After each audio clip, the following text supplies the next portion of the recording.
Olá, sejam todas muito bem-vindas, sejam todos muito bem-vindos. Este é o Espiritismo Simples, o seu podcast sobre a doutrina espírita de forma simples, como ela deve ser.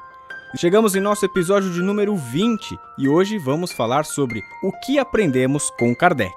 Vamos estudar? Para começar mais um podcast, não posso deixar de colocar aqui os nossos agradecimentos à Escola de Música Rádio Café Music e ao estúdio da Rádio Café. Se você quiser acompanhar o trabalho deles lá no Instagram, é só seguir @Rádio Café Music e @Estúdio Rádio Café. Siga a gente também lá no Instagram, @Espiritismo Simples, mande sua mensagem, fale o que você quiser conversar com a gente. Muito bacana conversar com você por lá. E hoje tem um agradecimento especial para o podcast Tudo Sobre Nerd. É do Vini Prado e do Gui. O Vini é um dos nossos ouvintes aqui do nosso podcast e ele fez lá uma menção ao nosso episódio, ao nosso podcast lá no episódio deles.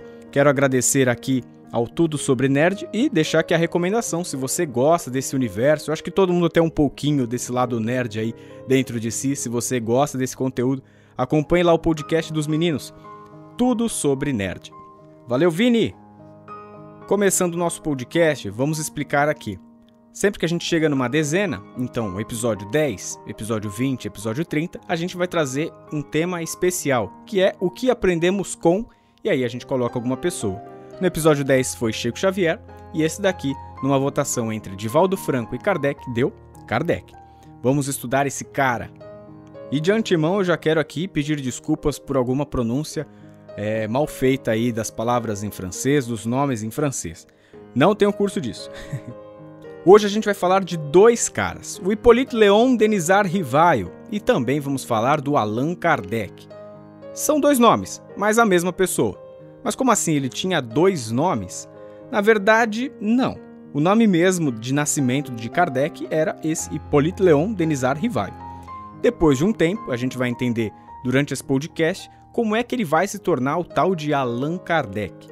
Então quem era esse tal de Rivail aí? Ele era um educador, escritor e tradutor francês, um cara genial. Ele lutou muito pela democratização do ensino público francês. Essa era uma das grandes bandeiras que Rivail, ou Kardec, como você quiser chamar, lutou muito durante o seu período em que lecionou. Além de tudo isso, ele era um poliglota, o cara falava muitas línguas e era necessário para essa tarefa aí de tradutor. Nasceu em 3 de outubro de 1804 e desencarnou em 31 de março de 1869. Era um grande seguidor do método pedagógico de Pestalozzi, e esse método aí, falando bem brevemente, era um método que acabava colocando essa relação aluno e professor como prioridade, né? Um dos pontos principais de Pestalozzi era esse aspecto do afeto nessa relação, professor e aluno. Foi casado com Amélie Gabrielle Baudet, mais conhecido para os íntimos como Gabi, e aí muita gente acaba colocando, né, que ele era ou então criador do espiritismo, o fundador do espiritismo. Está certo falar isso? Não.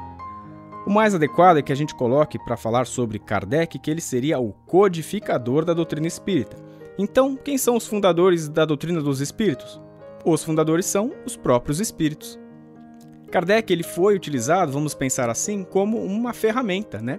Ele foi, claro, importantíssimo em todo esse processo. O bom senso do Kardec é algo que a gente tem que aplaudir. Mas ele é apenas mais um dos trabalhadores dessa tarefa, né?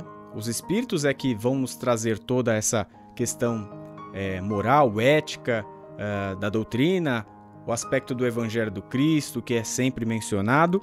E Kardec ele faz esse meio de campo entre o mundo espiritual e o nosso mundo aqui, terreno físico. E o que de fato aprendemos com Kardec? A gente aprende muitas coisas com Kardec, né? Ele foi um cara que, se a gente for estudar a fundo, a gente consegue pegar uma série de aprendizados, seja no seu bom senso, seja na sua dedicação. E a gente vai aqui perceber alguns tópicos que eu coloquei como algumas das lições que acho mais importantes. A primeira delas, a importância do estudo e da ciência. Kardec foi um grande estudioso das ciências e da filosofia. Em toda a sua teoria, ele utilizava esse método do estudo e do método científico, na verdade, com hipóteses até chegar àquilo que mais se aproxima da verdade, né? Então, em premissas, ele vai chegando aos poucos como deve ser seguido um método científico. Então você cria hipóteses, você descarta ou você segue. Kardec então estudou muito, ele se debruçou sobre essa questão dos espíritos. Ele já tinha, claro, uma base, né? Ele estudava muito a questão do magnetismo animal, mas ele, quando entra e fica engajado nessa tarefa dos espíritos, ele vai até o final. E aí é que a gente aprende, né? O cara foi lá, de certa forma, escolhido, ou escolhido talvez não seja a palavra mais adequada, mas ele se preparou para que tivesse essa tarefa aqui. Ele não foi privilegiado, ele não chegou aqui já com todo o seu conhecimento e pronto, agora é só executar. Não, ele precisou de estudo e de muito estudo. Fica o alerta pra gente, se a gente quiser conquistar algo, a gente tem que correr atrás disso. E tudo isso, né, toda essa dedicação de Kardec, ela foi essencial pra gente hoje ter esses pilares do que é a doutrina, né? Esse tripé entre filosofia, religião e, especialmente aqui nesse caso, falando sobre ciência. É um conhecimento que vem de um processo, né? Aquela questão também da fé cega.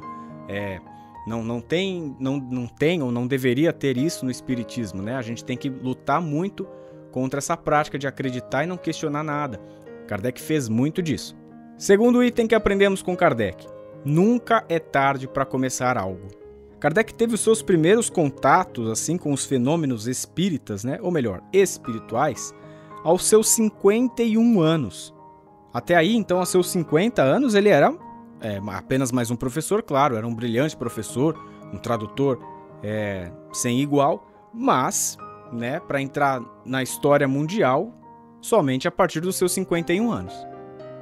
E eu gosto muito de pegar esse exemplo de Kardec, para que a gente compreenda a respeitar o tempo, né? Em todos os sentidos. O nosso tempo, o tempo daquilo que as coisas vão acabar surgindo.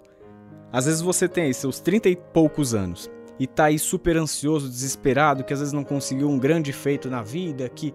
Primeiro a gente tem que olhar se até as nossas pequenas vitórias não são grandes feitos. É que a gente também se cobra muito disso. Mas fica para uma outra conversa. Mas pense aí. Kardec entrou para a história e ele foi nessa luta do espiritismo aos seus 51 anos. Por que você com 30 já está largando tudo, abrindo mão de todas as suas conquistas ou de novas tentativas da vida? Calma aí, tudo ao seu tempo. Terceira lição: medo e insegurança são naturais. Até Kardec teve. Ou melhor, até Jesus teve. Kardec pensou em desistir das tarefas da codificação em algumas vezes, né? Mas naquele pensamento que ele foi mais forte, ele já estava quase pulando fora do barco, surge Zéfiro, que foi um amigo do Kardec em vidas passadas e que falou para ele que estaria junto na tarefa, para que ele não desistisse. Isso nos traz de lição que a gente não tem que ficar pensando que somos super-heróis, que não podemos ter medo, que a gente não pode ter qualquer tipo de insegurança quando vamos fazer alguma tarefa, né? Kardec era humano, Jesus era humano e você também é. Então calma aí.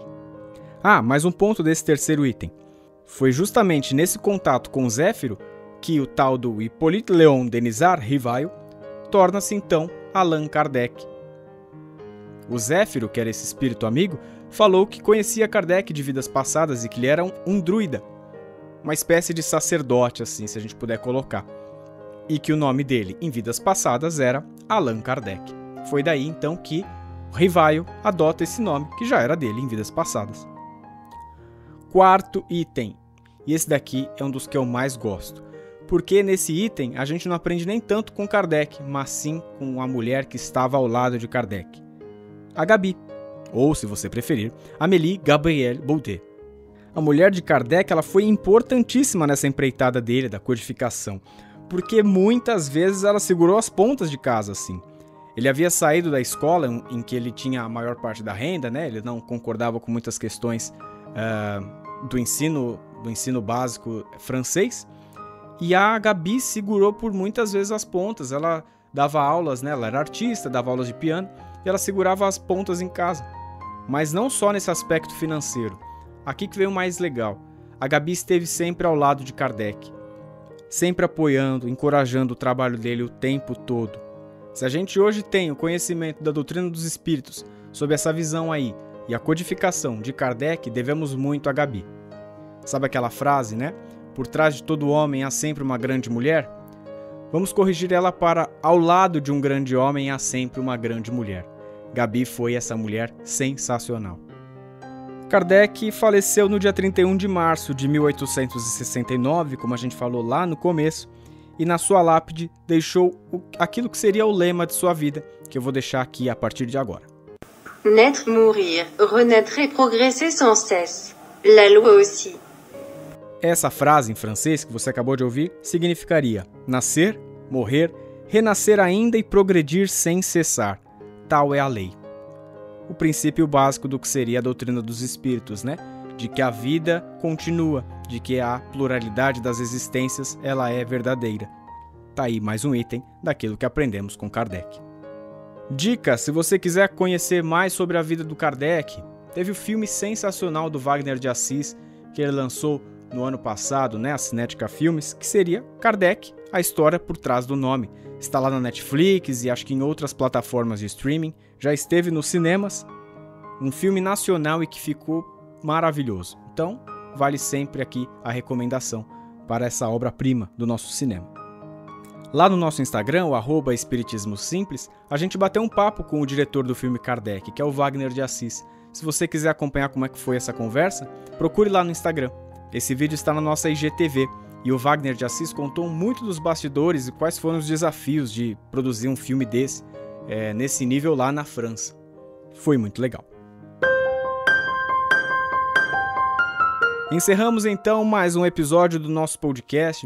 Espero que você tenha aprendido algumas coisas com Kardec, assim como eu também venho sempre aprendendo. Agradecimentos mais uma vez à nossa Rádio Café Music e ao estúdio da Rádio Café, onde gravamos os nossos episódios. Esse é o Espiritismo Simples, eu sou o Bruno Sereno, os trabalhos técnicos de mais um episódio foram feitos por Fernando Teixeira. Um grande beijo no seu coração e fique com Jesus.